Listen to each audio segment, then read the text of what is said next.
غیبت زنا سے زیادہ بدترین ہے۔ ایک مدرسہ میں ایک عورت آئی اور شیخ مدرسہ سے بولی، میں ایک مسئلہ پوچھنے کا ارادہ رکھتی ہوں لیکن بسبب حیا کے کہہ نہیں سکتی۔ شیخ نے کہا، بیان کرو اور حیا نہ کرو۔ عورت نے کہا، مجھ سے یہ گناہ صادر ہو گیا، میں نے زنا کیا اور اس سے حاملہ ہو گئی، پھر میرے جو لڑکا پیدا ہوا میں نے اسے مار ڈالا۔ اس بیان کو سن کر حاضرین نے تعجب کیا۔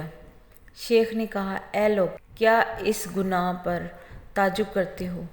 سمجھو کہ غیبت کا گناہ اس سے زائد ہے، کیونکہ زنا کرنے والا جب گناہ سے توبہ کر لے تو اللہ تعالیٰ اس کی توبہ قبول کر لیتا ہے، اور غیبت کرنے والا جب توبہ کرے تو اللہ تعالیٰ اسے ذمہ سے بری نہیں کرتا جب تک وہ جس کی غیبت کی ہے معاف نہ کر دے۔